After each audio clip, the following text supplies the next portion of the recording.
Hi everyone. Welcome back to another video on the channel. So I'm continuing reading the first book of Left Behind the Kids series, The Vanishings. I'm up to chapter 7 now, Vicky's Sad Awakening, starting from page 91. Okay, chapter 7, Vicky's Sad Awakening. Dawn came way too soon for Vicki Byrne. The morning sun poured through the slatted window at the back of the house trailer where she shared a tiny bedroom with her little sister. Vicki lay on her stomach and felt as if she hadn't moved since shortly after she had collapsed into bed. The buzz from the marijuana was long gone, but she still tasted the stale tobacco from the cigarettes and was hung over several too many beers. She wondered how soon her mother would come to get her up. Vicki had purposely not set her alarm. Her mother usually roused her just before she left for work, and just in time for Vicki to dress, eat, and make the school bus. That usually happened shortly after Vicki smelled breakfast, or at least coffee, coming from the kitchen situated just this side of the living room. This morning, she smelled something metallic but not food. She heard nothing. Was it still too early? Usually after a night like she had, her mother would have to shake her to wake her. She felt as if she could sleep a few more hours. What time was it anyway? Vicki lifted the covers and rolled to her back. Janie was still already up. Why couldn't she hear her? Vicki sat up and stretched, rubbing her eyes. Strange. Janie's school clothes were still set neatly on her chair. She must be in the bathroom, Vicki decided. She laid back down and waited for her mother. Half an hour later, Vicki quickly looked at the clock for the first time. What was this? Had her parents given up on her altogether? They both had to be gone to work by now. Had Janie gone off to school in their play clothes? Vicki dragged herself out of bed. She didn't know what it felt like to be an old woman, but it couldn't be much different from this. She was stiff and her whole body ached. She padded down the hall to the bathroom and realizing she was the only one in the trailer. On her way back to the bedroom, she suddenly stopped. Something was wrong. She backed up 2 steps and looked out the window to the asphalt apron. Vicki squinted and shook her head. What in the world? Her dad's pickup and her mom's little route trapper of car were still there. Occasionally one of them would drive the other to work if one of the vehicles wasn't running. And once in a while, one of them might get a ride to work with someone else. But both of them? On the same day? Vicki stood staring out the window trying to make it compute. Finally, she was convinced she had figured it out. She hadn't heard anything unless she had slept too deeply. Her sister probably dressed for a field trip, and for some reason something was wrong with both cars in the same day. No big deal. Her mother had not tried to awaken her because she was mad at her. Mom probably fallen asleep in the living room waiting for her to get home. Knew Vicki was late but somehow missed sneaking in. Just for that, Mom wouldn't get her up in time for school. So what, Vicki thought, I can blame it on Mom for not getting me up and I can get more sleep. Then she smelled it, something acrid, something burning, and it wasn't in the trailer. She hurried to the kitchen where the teapot was smoking on the stove. The ceramic paint was black, the pot misshapen, and clearly dry. Vicki's mother often liked tea late at night, but it wasn't like her to leave the pot on the stove until the water had evaporated away. Vicki grabbed a pot holder before reaching for the handle, which nearly melted. Even though the thick cloth of the pot was searing hot, she dropped it in the sink where it hissed in the water. What was the water doing in the sink? Her mother never let the dishes soak.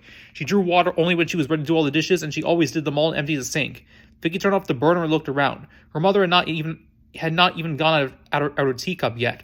She had never known Mom to forget water where she had put on to boil, and certainly not overnight. What was going on? Something out of the window caught Vicki's eye. It was one of her friends, an older girl wandering between trailers. Vicki swung open the door. Shelley? Shelley, what's up? But Shelley didn't even turn. She just kept walking as if in a trance. Still in her pajamas, Vicki stepped outside and yelled at her friend. Still she didn't turn. Vicki darted back in and threw on a top, shorts, and slip-on shoes. She trotted down the road until she was right behind Shelley. Hey girl, she said, what's the matter with you? Shelley turned her face faced her pale and trembling. Shell, what happened? Are you all right?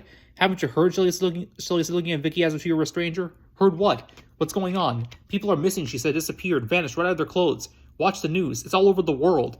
3 trailers here have burned to the ground. Lots of people lost family. Mrs. Johnson vanished last night driving her husband home from the bus stop. He couldn't grab the wheel in time and the car hit a tree.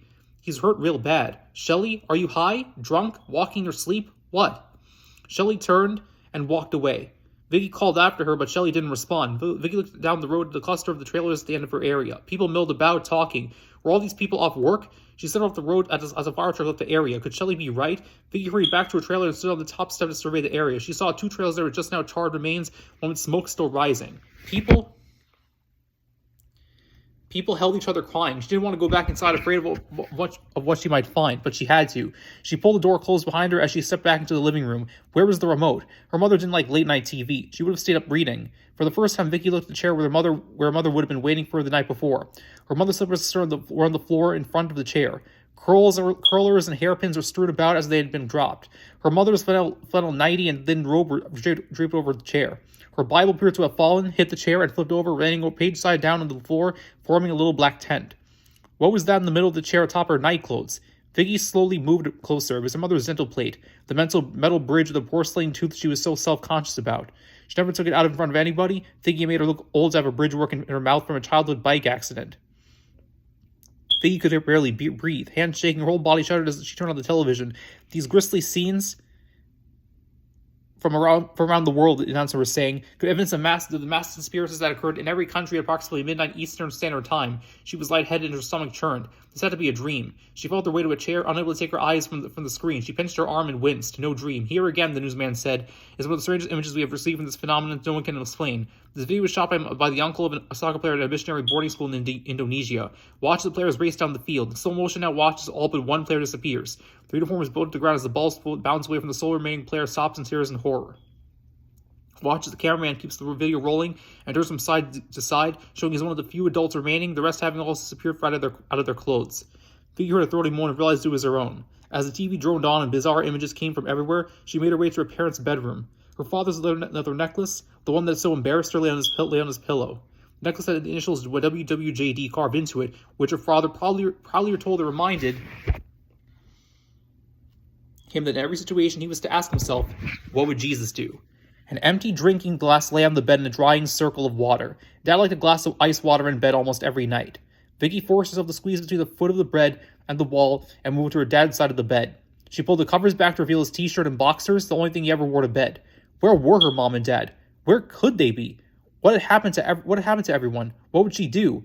Has Gianni disappeared, discovered the missing? And if she had, why hadn't she awakened Vicky? Oh no, she thought. Not Gianni too. Vicky scrambled over her parents' bed and headed down the hall to her and Gianni's room. A sob rose in her throat and she felt dizzy. She whipped the covers off Gianni's bed and saw Gianni's goofy little kangaroo pajamas. What was she going to do? Where could she go? She had been so awful to her parents, now they were gone, vanished. Would they be back? Why them and not me? And suddenly it hit her. Was it possible? Could it be? Had they been right? Had she been as stubborn and stupid as a person could be? Had she seen the dramatic changes in their lives and still not believed any of the God stuff? Had they gone to heaven and left her behind? Vicky moved to the phone and sped dialed her brother in Michigan. I'm sorry, she heard. All circuits are busy now. Please try your call again later. Vicky pulled the chair and hit the redial button 100 times in a row, crying but trying to keep from becoming hysterical. How close she had come to being burned up in a fire just like the ones that had cost her neighbors the trailers. The TV showed a picture of huge chain reaction car crashes, plane crashes, ships running aground. There were reports of suicides, including once the only soccer player who had been left behind on that field in Indonesia. Others have been killed in accidents caused by drivers disappearing. Finally, Vicky's call got through. She nearly lost control when her brother's phone rang 4 times and the answer machine picked up. She waited through the message and then pleaded with him in tears to answer. Eddie, are you there? It's Vicky. Please pick up if you're there. Please be there. Eddie, please. Someone came on the line. Vicky? Eddie?